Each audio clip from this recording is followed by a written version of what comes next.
जैसे जैसे चुनाव नज़दीक आ रहा है वैसे वैसे चुनावी रैलियां भी शुरू हो चुकी हैं, लेकिन इसी बीच कोरोना अपना पांव पसारना शुरू कर दिया है, जिसके चलते नाइट कर्फ्यू भी लगाने की बात शुरू हो चुकी है और कई जिलों में नाइट कर्फ्यू फॉलो करने का निर्देश भी दिया जा चुका है।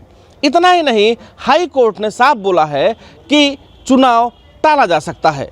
इस पर हमारे साथ कुछ लोग हैं जिनसे जानते हैं कि क्या चुनाव ज़रूरी है या सुरक्षा। सर, क्या नाम है आपका? सुरेंद्र बहादुर यादव। सर, क्या लगता है आपको, जो जिस तरह कोरोना पांव पसार रहा है उसमें चुनाव ज़रूरी है या फिर रैलियाँ? ना तो चुनाव ज़रूरी है ना तो रैलियाँ ज़रूरी हैं, जान बचाना ज़रूरी है। इसके लिए ये दोनों चीज़ टाले जा सकते हैं। तो क्या आपको लगता है कि चुनाव टाला जाए? यस। ना चुनाव जरूरी है ना रैलियां जरूरी हैं, जान जरूरी है। सर, क्या नाम है आपका, क्या कहना है आपका? रमेश यादव। क्या कहना है आपको? यही है कि चुनाव टाल दिया जाए तो ज़्यादा अच्छा है, ताकि पिछले जो कोरोना आया, इतना कहर मचाया है, उससे फिर हमें दोबारा ना गुजरना पड़े।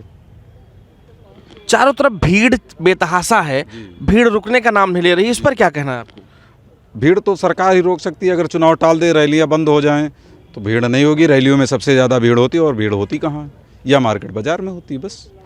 तो मार्केट बाजार में जो भीड़ होती है उस पर क्या कहेंगे कि कैसे उसको, जब तक अवेयरनेस ना हो कैसे? वो तो हम लोगों को ध्यान देना पड़ेगा थोड़ा, उसमें सरकार क्या करेगी हम लोग। आप युवा हैं, क्या नाम है आपका? ऋतिक गुप्ता। आपको क्या लगता है कि जिस तरह से चुनावी रैलियां हो रही हैं, जिस तरह से लोग भीड़ भाड़ में इकट्ठा हो रहे हैं, कि इस पर कुछ होना चाहिए? इस पर ये होना चाहिए कि चुनाव बंद हो जाएगा तो भीड़ भड़क्का नहीं होगी, और भीड़ होगी तो कोरोना फैलेगा। और अगर भीड़ नहीं, चुनाव नहीं होगा, रैलियाँ नहीं होंगी तो कोरोना से महामारी से बचेंगे हम लोग। यही होगा। तो रैलियां नहीं होनी चाहिए, नहीं, चुनाव टलना चाहिए। ओके। सर, क्या नाम है आपका? संग्राम सिंह।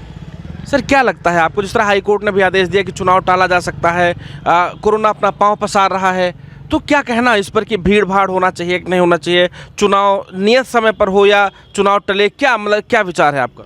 देखिए, आप ही लोगों के चैनल के माध्यम से जानकारी हुई कि चीन से ही ये कोरोना शुरू हुआ था और वहाँ फिर से पूर्ण लॉकडाउन की स्थिति हो चुकी है। शायद ये आप लोगों के चैनल के माध्यम से हमें जानकारी मिली, तो वैसे ही स्थिति फिर न लौट आए, तो उसको ध्यान में रखते हुए सरकार को स्टेप लेना चाहिए किसी न किसी तरह का, कि अगर ये भीड़ से रुक सकता है, और भीड़ ही शायद उसका प्रमुख कारण है कि भीड़ से ही कोरोना फैलता है। तो हर शादी विवाह में जैसे प्रतिबंध है, विद्यालयों को भी बंद किया जाता है, लेकिन चुनावी रैलियों पे कोई प्रतिबंध नहीं, ना कोई मास्क का वहाँ कोई प्रतिबंध है, ना खुद नेता लोग खुद ही लगाते हैं, और ना कोई सोशल डिस्टेंसिंग होती है। तो सारी चीज़ चुनावी रैली में तो कोई प्रतिबंध नहीं, लेकिन शादी विवाह में, बारात में प्रतिबंध है, और बाज़ार में फिर प्रतिबंध सबसे पहले लगेगा। तो मेरे ख्याल से परिस्थिति को देख करके चुनाव में भी कुछ फैसला लेना चाहिए लोगों को जीवन बचाने के लिए। तो चुनाव टालना चाहिए सर?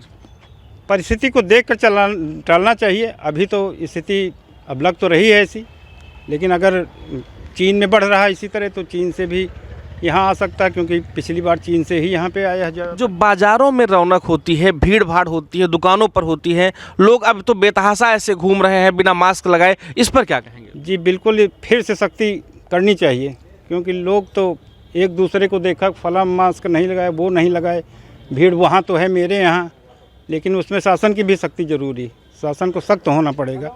तो फिर, क्योंकि जैसे भ्रष्टाचार हमारी जिम्मेदारी है, उसी तरह ये भी हमारी जिम्मेदारी है, लेकिन जब तक अंकुश नहीं लगता तब तक कोई काबू में नहीं आता।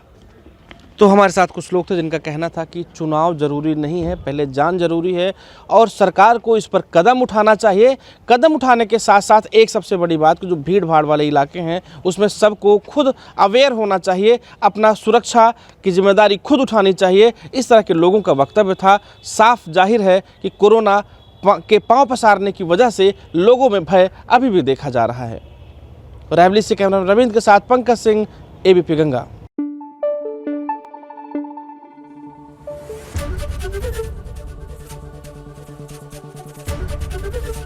एबीपी गंगा, खबर आपकी, जुबान आपकी।